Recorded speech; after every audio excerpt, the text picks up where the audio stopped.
شكرا أستاذة فاتن وشكرا أستاذة مها، أثريتونا بخبرتكم. راح ننتقل للجلسة الثانية، وقبل لا ننتقل بس اسمحوا لي أبي أشكر السيدات الرائعات اللي وقفوا وياي لحتى نوصل لهذا اليوم. أبي أشكر السيدة نهى المنصور، هي عضو مجلس إدارة في الجمعية الاقتصادية، وقفتك ما راح أنساها. أبي أشكر السيدة إيمان العوضي، وهي رئيس أول في الاتصال في شركة كيبكو. ما قصرتي معي أمس واليوم، وقفتك ويانا كانت يعني جدا ممنونة لها. أشكر السيدة شيخة الفلي من EY اللي كانت وياي من المنتدى الثاني من 2016، والسنة الماضية اشتغلت وياها في وضع برنامج إرشادي للمرأة، إن شاء الله نقدمه على السنة الجاية. أبي أشكر السيدة روز زرقاني من صناعات الغانم. روز كان لها دور كبير في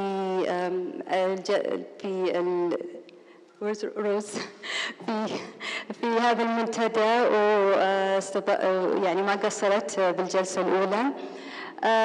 أبي أشكر السيدة مريم الدوري، مسؤولتي الجميلة اللطيفة اللي باقي ما قصرت وياي ودعمك اللي ما راح أنسى.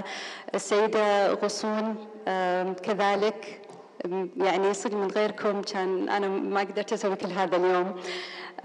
أبي أشكر طبعا السيدة نادية عقيل والسيدة هنادي الصالح اللي هما اللي كانوا وراء وجود نادية اليوم ويانا ودعمهم لنا.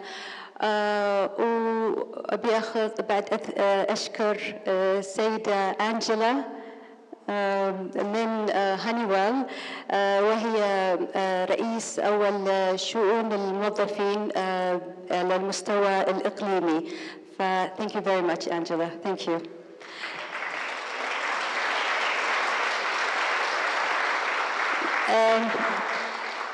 والحين الجلسة الثالثة والأخيرة معنا نستضيف السيدة غصون الخالد، وهي نائب رئيس تنفيذي لأسيكو المجموعة، وأيضا هي Young World Global Leader at the World Economic Forum. and معنا بعد السيدة نادية عقيل. نادية قاعد تسلم على أستاذة فاتن. نادية عقيل تفضلي معنا. ونادية عقيل is a young president's she's a member في Young Presidents Organization Kuwait chapter، وهي you sit on the board of this organization. تفضلوا ويانا. ومعنا بعد of course السيدة الدكتورة العنود الشارخ اللي راح تحاور الجلسة الأخيرة. شكرا.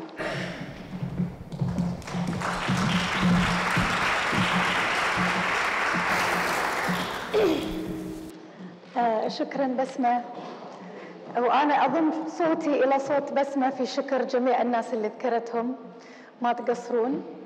وأيضا أنا سعيدة جدا أني أكون على المسرح اليوم ويا غصون الخالد ونادية عقيل.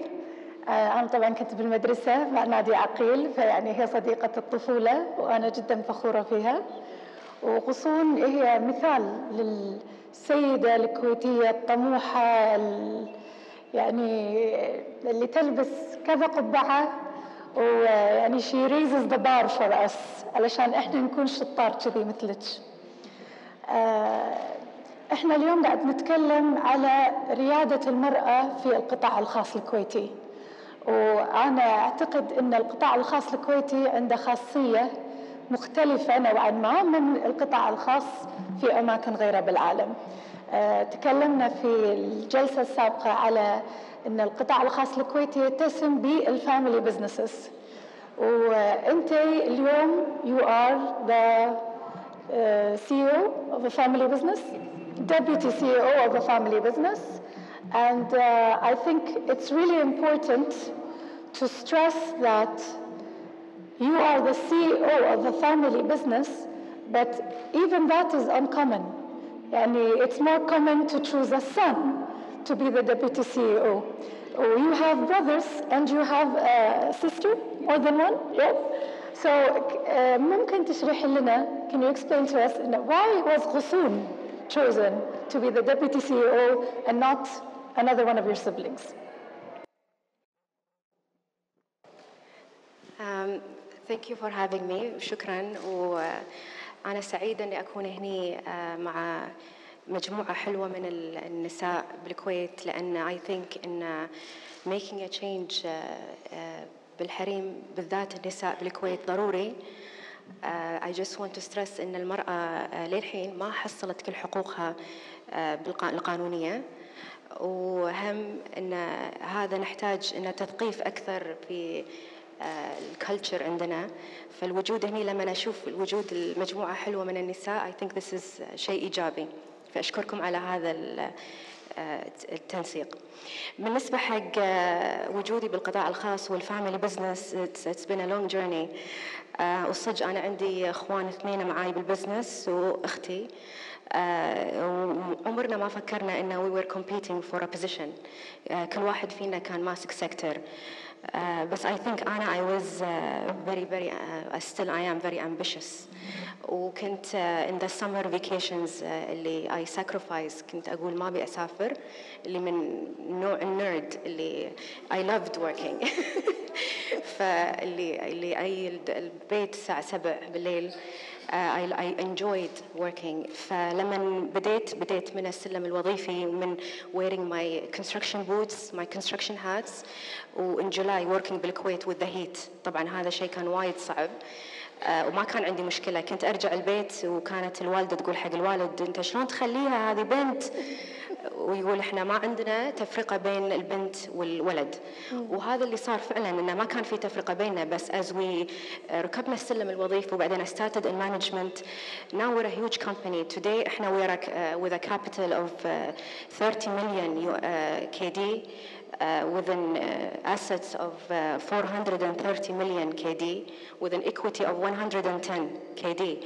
And we have grown a lot, and being a deputy CEO, managing a very male-dominated sector was very challenging in the beginning. In the beginning, I used to wear my hair up all the time, button up my shirt, so that they can take me seriously.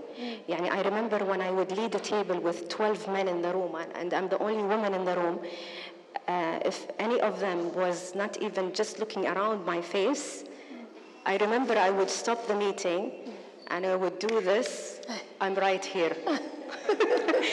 Just to make people would really respect that what I'm saying.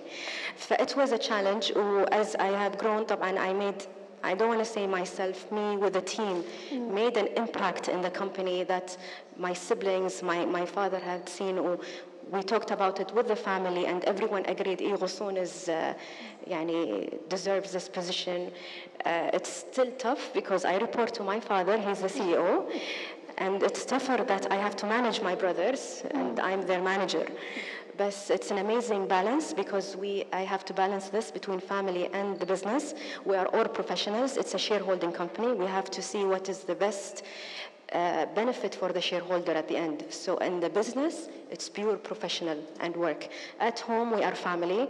And I think to learn to separate the two is hard in the beginning. وأعتقد اللي يميز المرأة with her high emotional intelligence, I think she is able to separate the two. Well, I'm biased towards women, so I have to agree with you about the emotional intelligence part. Nadia, Akil, I'm going to add you to the list of overachievers who have graced this stage tonight. But you also told me about your experience finding it very challenging to run a male-dominated industry that weren't used to your style of leadership or to, let's say, a more female leadership style. Can you tell me a little bit about that experience? Sure. First of all, thank you for having me here. It's wonderful to be on a panel of really exceptional and talented women. Yeah, I've been with the Agility Group for about 12 years now. I joined in 2006. 6 years later, I moved to UPAC, one of Agility's holding infrastructure companies. I chose Agility. I lived in the US for 13 years before coming back, and I came back to work at Agility because it was the most Western-oriented company I can find in Kuwait at that time. A very strong work ethic, interesting, challenging people to work with, which is what I was looking for. So for 6 years, let's say I was in my comfort zone. It's what I knew. It was the structure and the process. 6 years into my stint at Agility, I was called in by my boss at the time, and we were doing a regular update.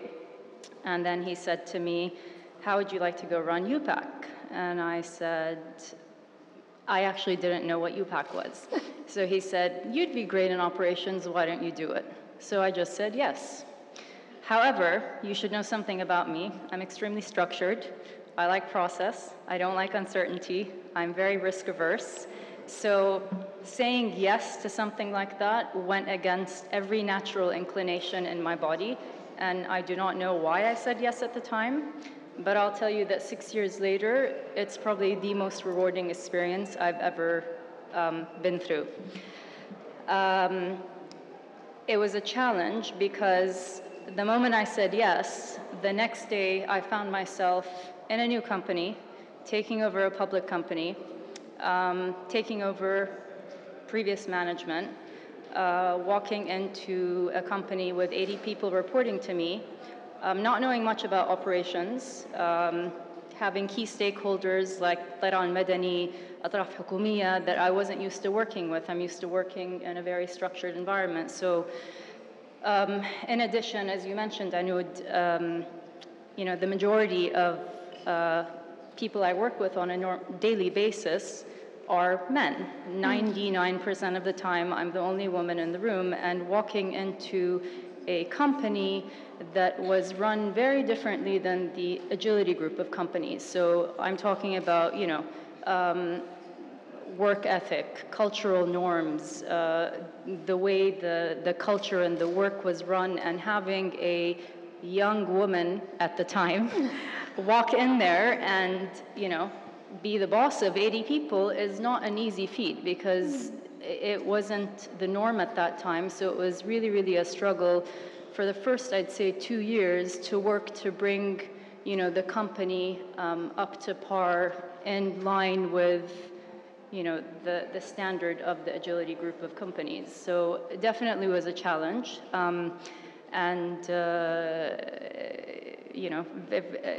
A lot of great challenges, I'll say, and I think we're going to get into that a bit later, so I'll let you know.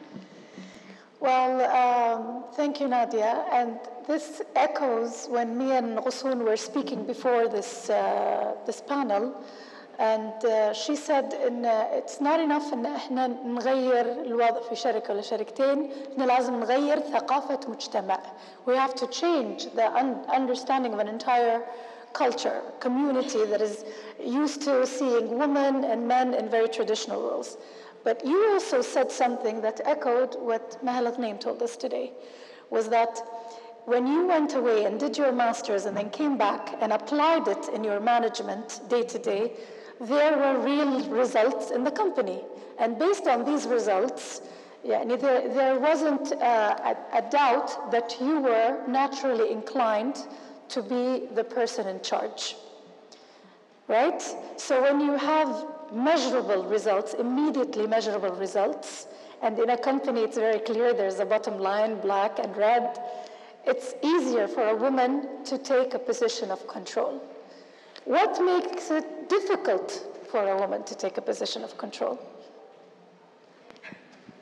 I don't think it's difficult. We like to control. ما أدري أنا أحس women in general as a wife, as a leader, we like to take decisions. يعني in general.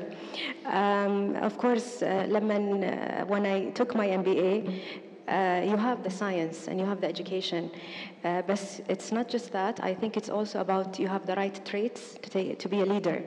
We have many leaders in politics, بالشركات, بالقطاع الخاص, بالحكومة, but it's about taking the decision. وايد في ناس in high positions, they're always afraid to take decisions. And this brings me to making decisions always shows your values, your ethics. If you know that you've done nothing wrong and you're always right and you're choosing between what's right and what's wrong, so take a decision that's clearly on what's right. And I think this is where the gray area is sometimes, and people are scared in taking decisions because as you know, in general, with corruption, the index of corruption, especially in Kuwait, sadly, it's going up. So going back to the private sector, being in that position with my MBA, with my values, with my ethics, made it easy for me. ما أدري يعني صدق ما أدري إن it felt easy. Taking the decision felt easy. It wasn't also my decision, it was a team effort. So we would sit and I would make sure to listen from everyone. And not just the top layer, I would make sure where all the information came from. Because always the information, when it's transferred from one person to another, it's always a bit twisted or with different assumptions. So what helped me actually when I started from the bottom up is that I know everything when the C's report to me. I know every number where it came from. I know the assumptions. So I took the experience from the ground up, that where those numbers came from, where the assumptions came from. And that really gave me the strength, because when you have facts, when you have the data, and you have the knowledge, the background, plus the traits, you can take a decision, and you can outperform in management, and eventually you can become a leader, and you can lead by example.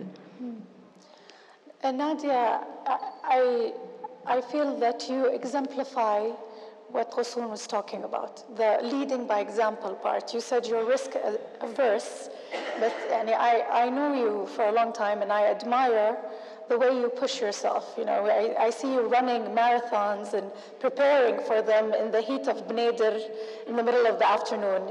Something that I don't see a lot of men doing, let alone a young lady like you.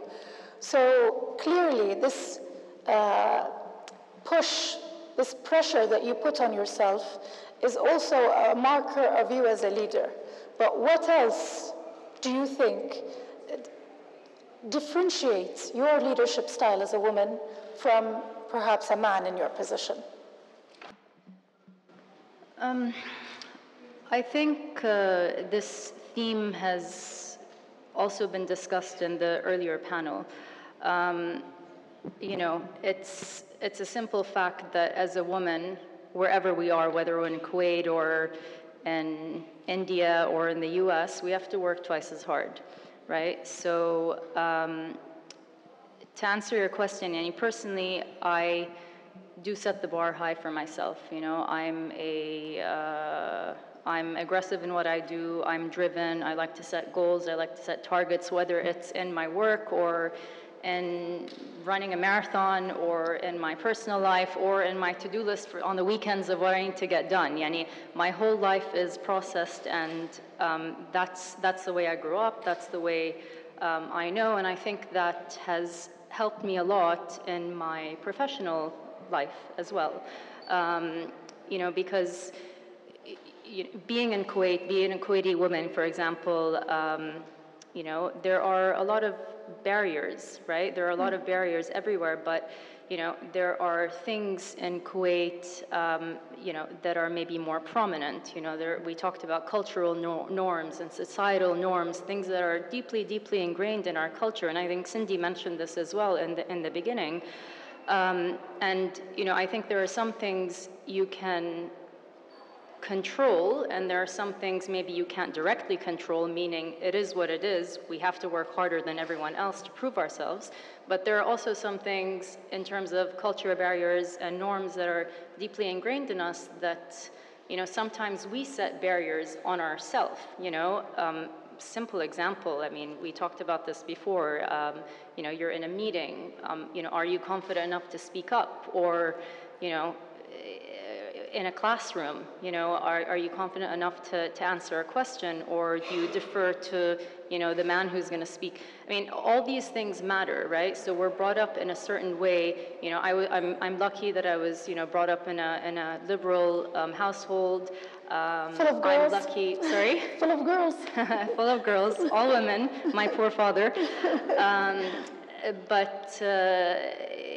I'm lucky that I worked with the Agility group of companies that's, very progressive and very open-minded. And, I didn't deal with a lot of gender inequality because it's the closest, I think, to get to a gender-neutral space here. But, overall, I think we as women, for speaking for myself as a Kuwaiti woman, we set barriers on ourselves and know what's expected. We internalize what our role should be as a woman. Of course, everyone, we have responsibilities. We have social responsibility, personal responsibility. You're a mother, you're a daughter, you're a wife, what have you. But at the end of the day, it's really what you make of it, and it's what you place value on, and it's how you choose to lead your life. When you speak about value, in this part of the world, a lot of the value is derived from our family values. And Ghosson, when you and I were speaking before in preparation for this, you said, that we are very lucky in Kuwait that our family values mean that we can leave our children with our family. We can rely on them. Those of us who have supportive families, because not all women in Kuwait have supportive or understanding families. So can you talk about this aspect that you brought up, how having a family that you can rely on and these family values, which can be problematic and barriers for many women, can also be a plus if you have children, if you're a working mother, that you can rely on your partner and your family in a way that perhaps other people can't. Absolutely. I think because you asked me a question, how did I balance family and the business? And I said, I think in this part of the world, we're lucky because we have my in-laws' family and my family, and they just love grandkids. And they see it as a blessing when they're running and, and they want chocolate. And so it's easy. So it gives us a chance to travel. It gives us a chance to do business. And it gives us time, actually, to even socialize and be out there. And I see it as really a benefit, because if you see in the Western world, women do reach and achieve. Plus, they have to take up their kids, and they do it all on their own. Which is even challenging. And I always say that, we women, we tend to feel guilty in general, and we always tend to give ourselves that self-check. Did I give enough time to my kids or my husband or my work? And with time, I realized that you can never make everyone happy. So what's most important is that you have to love yourself and give yourself that break. Because if you're happy, you can give your husband, you can give your kids, you can give the business. So what you set the bar to yourself, whether it's a social responsibility, whether it's for your kids, don't let anyone set the bar and think, oh, am I, what do they think? Because it doesn't matter what they think at the end, and you will be the one who's achieving. And when I set the standard to myself, I noticed that I've really reached a high leaps in the business, in terms of my family, and I've been even content with myself, that I feel I've been given and I've been taken. Well, that's very interesting, and I'm going to use that as a basis for a question for you, Nadia. You said you were lucky to end up where you ended up. You were lucky of factors that you can't control, like your family and your siblings and the background you grew up in. but then you said you were lucky to end up in agility, and I don't think that's so much luck as the fact that you had the qualifications that they were looking for, and you fit the cultural ethics of a company like Agility.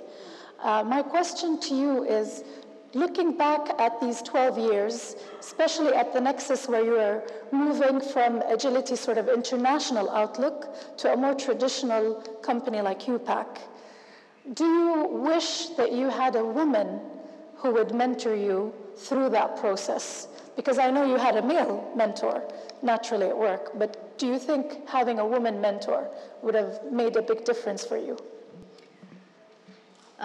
That's an interesting question. I mean, I do have the main mentor I consider to be my mentor. And by the way, I think having a mentor is the most instrumental development tool you can ever have, because it's, it's a personal relationship. It's about, it's mutual respect and mutual humility and sharing of experiences, and it's something, it's a sounding board. It's something extremely, extremely, extremely important, and, the absence of a mentor in your life, I think, is a huge, huge, huge gap.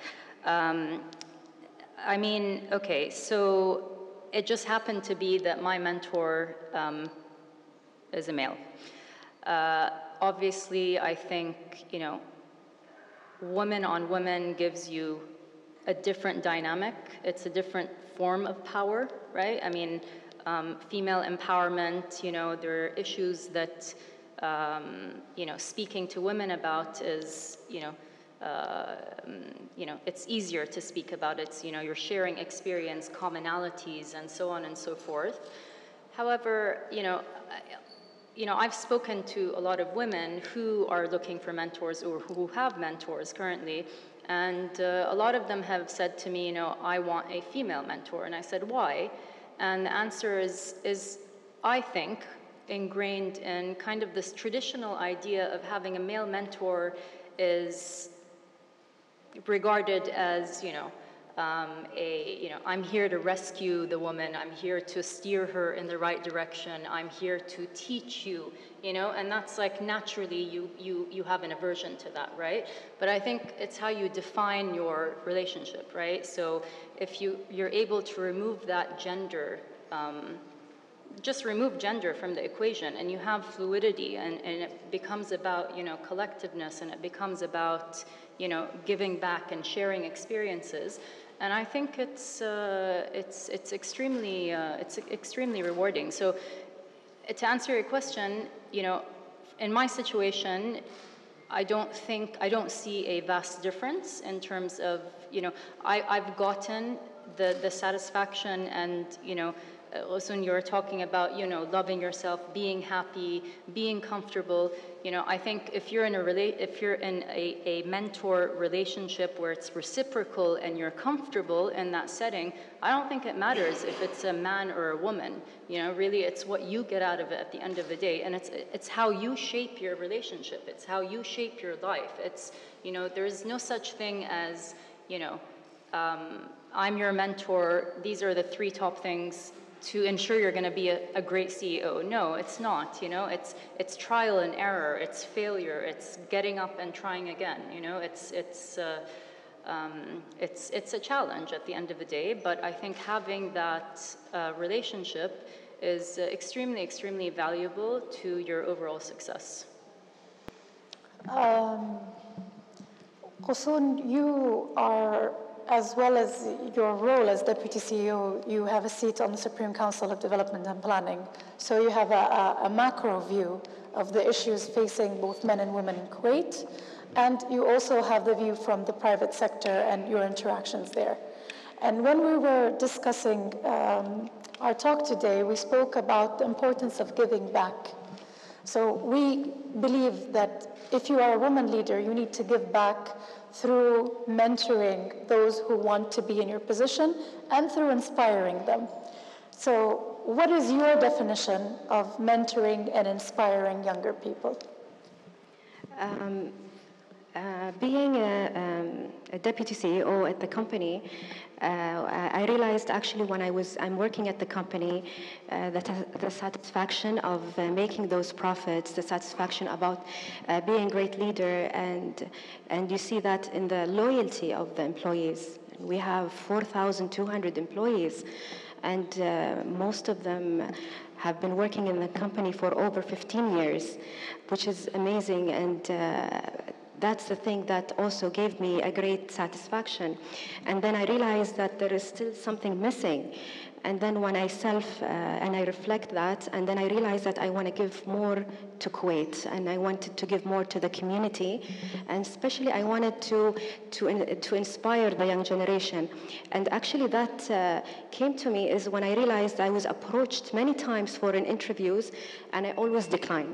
And I always decline. I don't like being in the spotlights and so on, until I realized that the young generation needed to hear my story, that it inspired, it ignited something in them, that they want to work harder, they want to reach, but they needed guidance.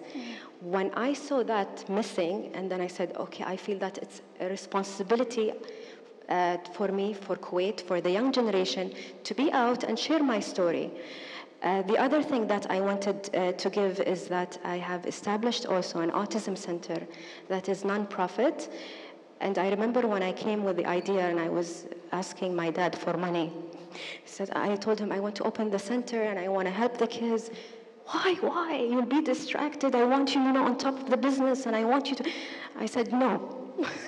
I won't be happy, and you want me to be happy, to be productive. I want to do something that is my baby, and I want to give the kids, the autistic kids, and I realized there is a gap and that there is a need for behavior treatment for those kids. And I did establish the center, and it's over a year now, almost 2 years, and we have 12 kids, and we're treating kids who are between the ages 3 to 7, and kids already started who were nonverbal, they did not have eye contact, and today they are almost like typical kids. Some of them even are in typical schools, and that gave me a huge satisfaction and motivation even to work harder. Thank you. Thank you. That's really wonderful and inspiring, Ghosson. God knows we need all the ABA therapists that we can get in Kuwait. Nadia, you also spoke to me about the challenges that you faced, not just by being a young woman entering a male space, but also the intrinsic work culture that you came up against. And you had to find ways to not only change the work culture so it was more reflective of your ethics, but do that while being viewed as a girl boss. So you are also somebody who is very inspiring to women who have been told that these are male spaces, right? That if you're a woman, you can't wear your hard hat and walk in and expect people to change. But you've proven that people will change. They will respond to the girl boss if she's bossy enough. So can you and I'm bossy. So can you talk to us about if we wanted the young woman to follow in Nadia's example, because God knows there's a lot of male-only spaces right now or entrenched cultures that need to be changed to reflect a better work ethic, whether you're a man or a woman. Well, I think being in a male-dominated space, it was definitely a challenge in the beginning. And I think as with a lot of things, new territory, you start on a steep curve and, you face a lot of challenges, and then things bottom out once you, get the hang of things. So, working with, for example, our key stakeholder is a government entity. So one of the biggest challenges was actually, going into meetings and trying to have conversations in a space that is not only male-dominated, but that is governmented, that is, older men who are, my father's age, who have known me since I was, a little girl, who don't take me seriously, right? So I can't tell you the amount of times I've walked into meetings with my director of operations, with my director of HR, who are male, and I walk into meetings and I'm always mistaken, not always, sorry, I will give it credit, but many, many times I'm mistaken for the note taker or the board secretary or the assistant, and the male, my director of operations, is considered, the boss, right? So my view is, I've developed a lot of patience over the year, because usually things like this would always get under my skin and I'd react very quickly. And I've learned over the years that, things have got to take their own course, right? I mean, it is what it is at the end of the day, and it's what you make of it, right? So you have one of two choices. You either let it get under your skin and react, and that's going to give the other side actually more ammunition to say, like we discussed in the first panel, like, oh, she got upset, oh, she can't handle it, oh, whatever it is. Or you just turn the situation into something positive to your benefit, and by that I mean, let's go on, it's business as usual. What's the next item on the agenda, Do you know the answer to my question? I mean, you have to show and you have to prove that, that doesn't bother me. Let's get on with it, That's how I view it, actually, so. Wonderful. Well, thank both of you so much for sharing. And if you had one last word to say to someone who wanted to break the barrier, what would it be, Ghosson? Anna, I just want to mention, since my background is engineering, that I think 75% of Kuwait University, they graduate are girls. Yes. And I think that over 40% don't work. They just decide to be a stay-at-home mom. And that's, when I saw how high the percentage is, it shocked me. And I wanted to encourage the young generation, especially in engineering or math. I mean, especially science, this is the next thing for the future. And I've said this before, that the world is getting smaller and the common language is science. And we need the young generation, and especially women, to actually work and be there and take the positions.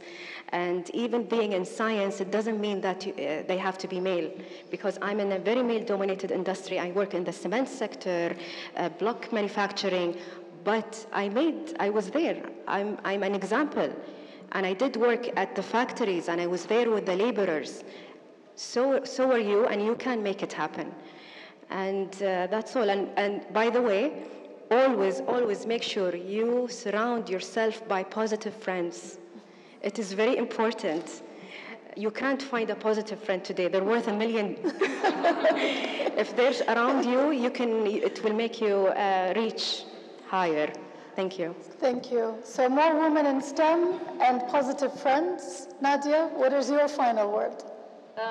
I'll circle back to what I started with. I would say, which sounds very cliche, but it really is true, don't be afraid to take a risk. Don't be afraid of failure. And I started by saying, if any of my friends, I know knows me, a lot of familiar faces in this room, I am structured, I love certainty, I am risk averse, I don't like change. That's my personality, and that, it's very difficult to try and balance that, because, it's very difficult to maintain a professional and personal life that way. But, looking back 6 years, had I not said yes to something, I didn't know exactly how it was going to work, what the process was, what the A to Z was, then I would have missed out on a tremendous amount of opportunity, and I wouldn't be where I am today. So it is cliche, but do not be afraid to fail. It's not a failure, it's a learning experience, and you get up and you try again, and that's the only way we're going to excel. That's the only way you're going to be empowered.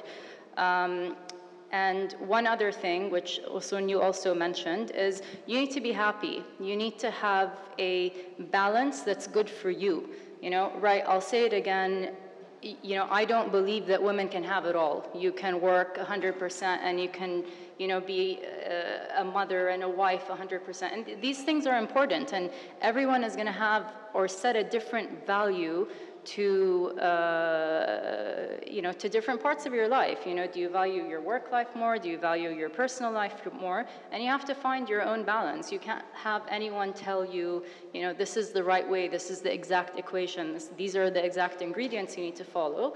But you need to be happy at the end of the day, because something's got to give, and you're going to have to sacrifice, and you have to be okay with that. If you're going to sacrifice, you discussed it, I think, Maha and Fatin in the first panel, you feel guilty, you need to, some days you focus on work more, some days you let your work go and you focus on your family, and at the end of the day, it is what you make of it, and you just gotta, decide on your own and be happy at the end of the day, and that's the only way you will excel in both your personal and your professional life, in my opinion. Thank you. Thank you, Nadia. So Nadia's advice, be courageous and find your own ratio. Thank you so much, ladies. نورتونا.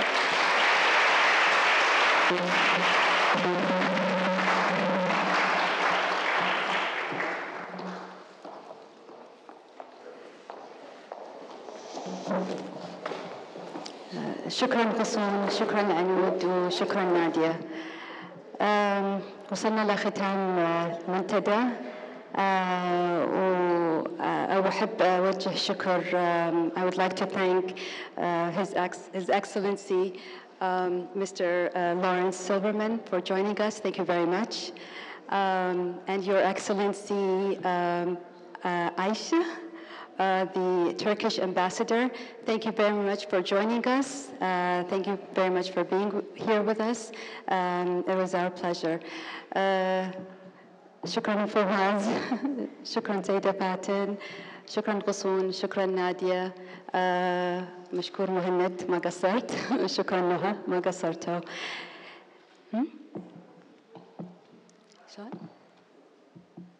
فوتو. ممكن يتفضلون معنا المتحدثات مرة ثانية بس عشان ناخذ صورة. أنا جدا سعيدة إني أكون موجودة وأشارك في هذا المنتدى. حسيت إن النساء القياديات اللي كانوا معاي كانوا جدا inspiring. رحلتهم كانت جميلة. أتمنى جدا إن الجهود كلنا إن احنا نتعاون مع بعض عشان نخلي هذا المنتدى يحدث كل مرة وكل سنة، ويكون مثل طريق تسهيل للجيل القادم من النساء عشان يستمعون، مثل مكان تنويري لهم يستطيعون من خلاله الوصول إلى أكبر المراكز وإلى أعلى المناصب، وتكون فرصة لمساندتهم وفرصة لتطويرهم. وأنا شاكرة. My name is Iman Al-Awadi. I'm the Group Communications Director at ACICO. Unfortunately, the numbers of women in executive positions in Kuwait fall below the global averages, which are not that high to begin with. And we believe that it's our duty as the corporate sector to help women get equal opportunities. And WMF is one of those platforms that is working towards that, and it's very much aligned with our position on women empowerment. Hello, I'm Lawrence Silverman. I'm the U.S. Ambassador here in Kuwait, and I'm very pleased to be here at the Women's Mentor Forum this evening. This has been really great. Three wonderful panels on of women, on women in the as entrepreneurs in the private sector, in the public sector. It is, I have found, my experience, it's extremely important to have mentors for young people, whether they be men or women. And I think this sets a great example, great advice to young women who are coming up, either in this one, particularly for the private sector, women who are thinking of going into the private sector. It's extremely important, and for them to have this guidance is a great thing, and I wish the forum great success. I'm very honored to be part of this panel today. It was a great honor to be part of a panel of exceptional, talented women. I think these platforms are super important to have to raise awareness and raise the bar on potential women's leadership and advancement in society. I think as a Kuwaiti woman and as Kuwaitis in general, I think we all have a very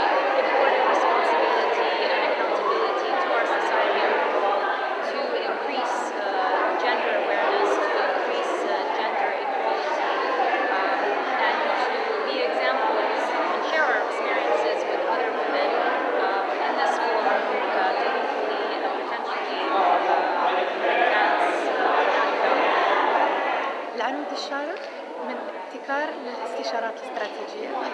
أنا جدا سعيدة بكوني موجودة اليوم في النسخة الثالثة من منتدى مساندة المرأة في جمعية الاقتصادية الكويتية، وكان معانا كوكبة من السيدات الفاضلات اللي هم أنا أعتبرهم منارات في عالم القطاع الخاص الكويتي وعالم الشركات الكويتية. السيدة مها الغنيم والسيدة فاتن النقيب يشرحوا لنا تجربتهم يعني عنصر رائد في هذا العالم، بالذات ان هم قياديات نسائيه. والسيده نادية عقيل والسيده غصون الخالد يشرحوا لنا وضعهم كقياديات في قطاع العمل الاهلي والعمل الخاص في يعني ثقافه مجتمعيه قد لا تتقبل قياده المراه. نهى عبد العزيز المنصور، عضو مجلس إدارة بالجمعية الاقتصادية.